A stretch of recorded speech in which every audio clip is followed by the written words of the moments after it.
सारे देवी देवताओं का जो श्रृंगार होता है, सारे देवी देवताओं को जो पुष्प समर्पित किया जाता है, सारे देवी देवताओं का जो श्रृंगार किया जाता है, उसमें पुष्प भगवान अगर ऐसे हैं तो पुष्प आप भगवान के सामने इस तरह से रख देते हो। भगवान ऐसा चढ़ाते हो नहीं चढ़ाते? नारायण को भी ऐसे चढ़ाओगे, लक्ष्मी को भी ऐसे चढ़ाओगे, राम को, कृष्ण को, ठाकुर को, सबको, जगदम्बा को। पर केवल एक देव, अधिदेव, महादेव एक ऐसे हैं जिनको पुष्प, बेलपत्र जो भी समर्पित करी जाती है वो भगवान शिव के ऊपर उल्टी समर्पित करी जाती है, क्योंकि आपका है और ये आपका समर्पण है। हमने ये आपको प्रदान कर दिया, ये आपको दे दिया। पुष्प चढ़ाने का मतलब और बेलपत्र चढ़ाने का क्या मतलब है? बोलिए, आप भगवान को फूल क्यों चढ़ाते हो?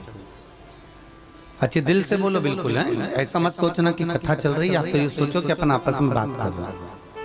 बहुत दिल से बोलो कि भगवान को फूल क्यों चढ़ाया जाता है। कभी पुष्प ने आपसे आकर कहा कि मुझे चढ़ाओ? अरे बोलो तो जम के। भगवान को पुष्प क्यों चढ़ाया जाता है? किस लिए चढ़ा? भगवान खुश हो। ठीक है, और कोई उत्तर देगा? भगवान सुगंध के लिए, ठीक है। अपने आप को समर्पण करना, बिल्कुल सत्य बोले हैं, जोरदार ताली बजाइए, बहुत सुंदर बोले, बहुत बढ़िया। पुष्प चढ़ाना क्यों चढ़ाना? क्योंकि पुष्प के माध्यम से आप भगवान से कुछ कह नहीं सकते कि आपको क्या क्या चाहिए, पर ये पुष्प जब हम भगवान को समर्पित करते हैं तो ये फूल हमारी ओर से भगवान से निवेदन करता है, हे नाथ, हे शंभो, हे नारायण, जैसी मुझ में सुगंध है ऐसी ही जगत में इसकी सुगंध बनाए रखना, जिसने समर्पित किया है। प्रभु, जैसी मुझ में कोमलता है, जिसने आपके चरणों में समर्पण किया है, उसमें उतनी कोमलता बनाए रखना। प्रभु, जैसे मैं सुंदर हूं और आपके चरणों में आया हूं, ऐसी ही सुंदरता इसकी अपनी जिंदगी में बनाए रखना। जितना मुझ में रस है ऐसा ही रस तत्व इसमें बनाकर रखना। आप इतनी बात भगवान से रोज नहीं कह सकते। एक वो कौन सा डे होता है रे बाबा, उसमें सफेद फूल दो तो उससे ही मालूम पड़ जाता है, लाल फूल दो तो उससे ही मालूम पड़ जाता है, भगवान जाने है। तो उसमें वो मुंह से बोला नहीं जाता, उससे फूल देकर समझ जाया जाता है कि फूल का तात्विक अंश क्या। बहुत ध्यान देना।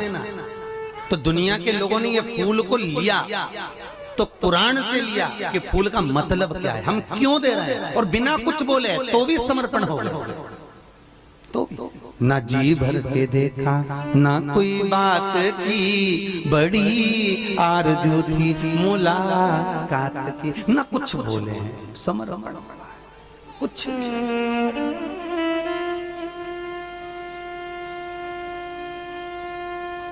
बस समर्पण, केवल हम जान नहीं पाए। तो पुष्प यदि भगवान को दिया गया है तो उसमें हमारा समर्पण है, उसमें हम भगवान से प्रार्थना नहीं कर सकते, तो पुष्प हमारी ओर से प्रार्थना करता है। तो पुष्प चढ़ाने का तरीका होना चाहिए। पुष्प की जो ये डंडी है ये कभी भगवान की ओर नहीं होना चाहिए। किसकी ओर?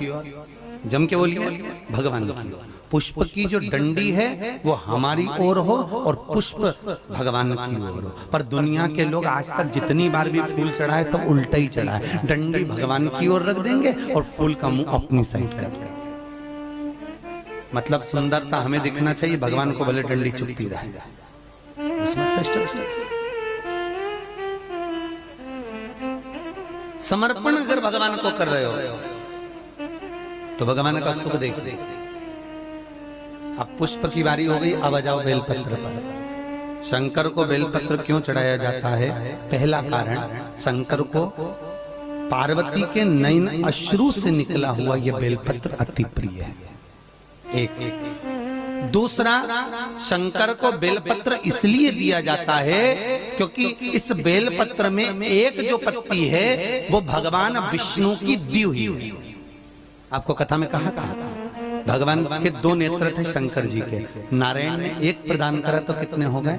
3। तो त्रिगुणाकार प्रभु को भगवान विष्णु ने लक्ष्मी जी के हस्त कमल से लेकर ये बेलपत्र समर्पित करते हुए कहा था कि नाथ इसमें एक नेत्र मेरा है। अर्थात हम भगवान शंकर को रोज अपना नेत्र नहीं दे सकते, हम शंकर को अपना नेत्र निकाल कर नहीं दे सकते, हम शंकर को रोज कमल समर्पित नहीं कर सकते, हम शंकर को रोज नूतन पुष्प समर्पित नहीं कर सकते।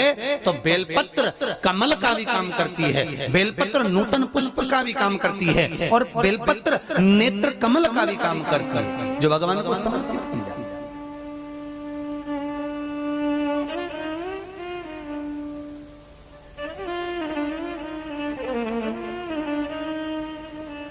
सात जगह का बेलपत्र प्रमाण। यदि आपका कोई मनवांचित फल है, पूरा नहीं हो रहा, बहुत दिन से लगे हो, वो काम नहीं निपट रहा, बहुत दिन से लगे हो, काम हो ही नहीं रहा, एग्जाम में बैठ रहे हो, कोई परीक्षा में बैठ रहे हो, हर बार एग्जाम दे रहे हो, नहीं हो रहा, 7 जगह का बेलपत्र याद रख लीजिए। पहला, जहां पर आपको बताया था भगवान शंकर का शिवलिंग, उसके सामने अशोक सुंदरी, उसका जलाधारी का राइट, जहां गणेश जी का स्थान। पहला बेलपत्र गणेश जी के स्थान पर समर्पित करिए। अगर कोई काम नहीं हो रहा है तो उसको निपटाने के लिए, उसको करने के लिए, पूर्ण होने के लिए। दूसरा बेलपत्र कार्तिकेय के स्थान पर रखिए। तीसरा बेलपत्र अशोक सुंदरी की जगह पर रखिए। चौथा बेलपत्र जहां शिवलिंग रखा हुआ है उस गोल भाग पर माता पार्वती के हस्त कमल पर रखिए। 5वां बेलपत्र भगवान शंकर की जो 5 लड़कियां ऊपर है उस जलाधारी में डाल दीजिए। 6ठा बेलपत्र शंकर के शिवलिंग को समर्पित कर दीजिए। और 7वां बेलपत्र जाते जाते जब मंदिर के बाहर जो नंदी बैठा रहता है उसका एक पांव ऊंचा उठा हुआ होता है, उस पांव के पास रख दो और अपनी कामना नंदी के कानों में कहकर चले जाइए। आपका कार्य कुछ ही दिनों में सफल हो जाएगा। 7वां बेलपत्र समर्पण का भाव अर्जित करता है। फिर से बोलो 7 बेलपत्र। पहला गणेश जी का स्थान, दूसरा कार्तिकेय, तीसरा अशोक सुंदरी, चौथा पार्वती जी का हस्त कमल,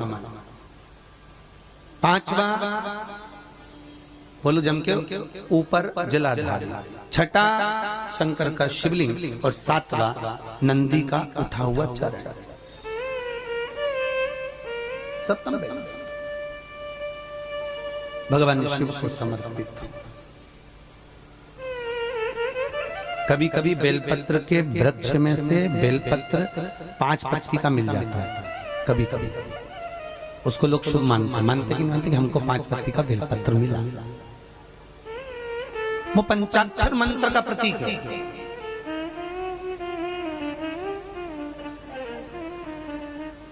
भगवान शिव अगर मान लो 5 पत्ती का बेलपत्र आपको अगर प्राप्त हो जाता है तो उस बेलपत्री पर ओम नमः शिवाय, ओम नमः शिवाय, ओम नमः शिवाय लिखकर भगवान शंकर के शिवलिंग पर समर्पित कर देना चाहिए। ऊपर से थोड़ा सा शहद चढ़ा देना चाहिए, शहद चढ़ाकर जल समर्पित कर देना चाहिए। उसी बेलपत्र को लेकर अपनी कामना कर कर घर जाना चाहिए। वो पंचाक्षर मंत्र का पूर्णता का भाव देने वाला बेलपत्र होता है। पूर्णता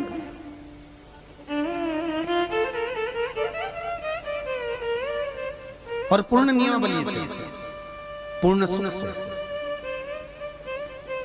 जैसे छोटे छोटे बच्चों को माताएं डांट कर डपट के भोजन कराती हैं, तुमने देखा होगा। पहले के समय में तो बच्चे ऐसे ही प्रेम से भोजन कर लेते थे। आज के जमाने में तो जैसे युद्ध पे लड़ने जा रहे हो उतनी पूरी तैयारी करना पड़ती बच्चों को भोजन कराने से पहले। पूरी युद्ध की तैयारी। लाओ, जैसी बच्चा आता है वैसी तैयारी। तू जेठानी बोलती है कि देवरानी से काम कर, तू बच्चों को खाना खिला दे, मैं रोटी बना लूं, मेरे बस। देवरानी कहती है तुम चिंता मत करो, तुम रोटी मैं बनाती हूँ, अभी बैठती। और वो भोजन कराने बैठती और पाँव में दमोच के और बड़ी मुश्किल से मुंह में ठूस ठूस कर खिलाती है। और बच्चा खाता नहीं, फिर उसको मोबाइल देना पड़ता है, फिर वो चेक करता है, खेलता रहता है और उसके मुंह में निवाला डाला जाता है, टीवी चालू कर दी जाती है, फिर मुंह में कुछ खिलाया जाता है, फिर माँ दौड़ दौड़ के खिलौना देती है, कहीं बॉल से खिलाती, फिर खाना खिलाया जाता है। ऐसे बच्चों को इस तरह से खिलाने से कोई लाभ नहीं है। उसको कुछ मिल नहीं रहा, शरीर में कुछ लग नहीं रहा। उसके लिए केवल एक ही काम, सोमवार के दिन कोई बच्चा जो चीज खाता हो, वो चीज जो बच्चे को अच्छी लगती हो, वो वस्तु, वो भोजन एक पीपल के पत्ते पर, काय पर लेके जाना है, जम के बोलिए, पीपल के पत्ते पर रखकर शंकर जी को भोग लगा दो, अशोक सुंदरी वाले स्थान पर। ठीक है, शिव जी पे से उसको घुमा लीजिए, ले आए। जब घर पर आओ, घर के बाहर उसको देहली पर, थोड़ा सा देहली के पास में, उसमें से थोड़ा सा निवाला फैला दीजिए। ठीक है, उस चीज को बच्चे को एक बार में खिला दीजिए। बच्चे को कभी अलग से ठूस ठूस के खाना खिलाने की जरूरत नहीं पड़ेगी, वो मुंह से मांग कर खाएगा, मम्मी मुझे भूख लग रही है, मुझे भोजन दीजिए। उसकी रुचिता है। तुम ऐसे ठूस ठूस के मार कर कूट कर अगर कुछ खिला रहे हो तो उसमें श्रेष्ठता नहीं, उसकी रुचिता होना चाहिए। और उस रुचिता में जो भोजन करेगा, उस रुचिता में वो जो रस लेगा, उसका सुख ही दूसरा। बस वो सुख महाराज। तो हमारा समर्पण भाव का होना चाहिए, बिना भाव का नहीं, बिना भाव। भगवान तुम्हारे चरणों